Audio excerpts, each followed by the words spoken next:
للمحليين اللي تم اختيار خلاص النهارده بشكل رسمي طواقم التحكيم اللي هتدير هذه البطولة اللي هتقام في الأول من فبراير المقبل في كينيا وتنزانيا وأوغندا. يمكن تم اختيار حكمين فقط من مصر. يمكن النهارده الاتحاد الافريقي اعلن قائمة الحكام، والاتحاد المصري نشر على صفحته الرسمية القائمة اللي ضمت 65 حكم شهدت تواجد حكمين من مصر. محمود ناجي هيكون حكم ساحة، ومحمود عاشور حكم تقنية الفار. الخبر في تفاصيله كده امور عاديه. كنا نتمنى ان يكون في طواقم اكتر من كده. احنا في الافكون في كاس الامم الاخيره في الكوت ديفوار كان عندنا 7 حكام سواء ساحه او مساعدين او تقنيه فار، ولكن في بطوله المحليين لما توصل لمرحله ان يكون عندك حكم ساحه واحد وحكم فار بس، طبيعي مش هيكون موجود لا امين ولا معروف. الاثنين عندهم معسكر كاس عالم، ولكن فين باقي الحكام؟ فين الحكام المساعدين؟ فين الحكم اللي كان مرشح لقائمه الفار ورصف في قائمه الفار وتم استبعاده وهو الكابتن حسام عزب حجاج؟ مين اللي عمل القائمه الدوليه لحكام الفار عشان توصل في النهايه ان كل ما يكون الاتحاد الافريقي او الاتحاد الدولي عايز حكم فار من مصر ما يلاقيش غير محمود عاشور؟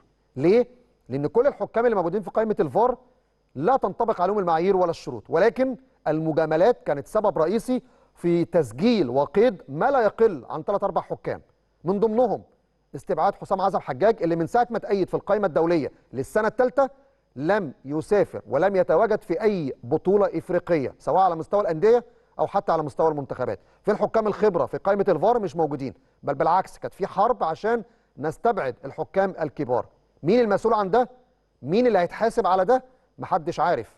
مين اللي تسبب في النهايه ان يكون قائمه الحكام الدوليه بهذا الشكل العبثي عشان يكون في الاخر عندنا حكم فار واحد بس هو اللي متواجد في كافه الاحداث القاريه والدوليه؟ محدش هيجاوب. مين اللي عمل ده عشان يسجل قائمه دوليه بالطريقه دي؟ محدش هيسال ولا حد هيجاوب.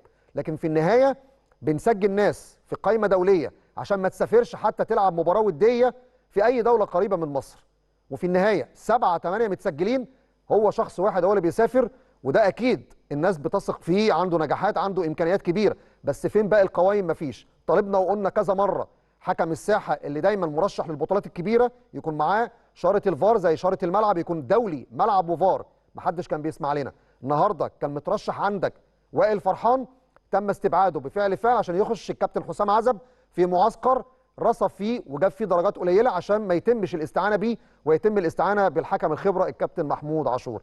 قلنا هنا واكدنا في فقره الفار كذا مره على الاخطاء اللي بتحصل في تسجيل القائمه الدوليه، على المجاملات اللي موجوده، ولكن للاسف محدش بيسمع ومحدش بيحاسب حد، عشان في النهايه صوره التحكيم المصري بتتراجع بالشكل اللي انتم شايفينه نتيجه قائمه دوليه بيتم تسجيلها طبقا للاهواء.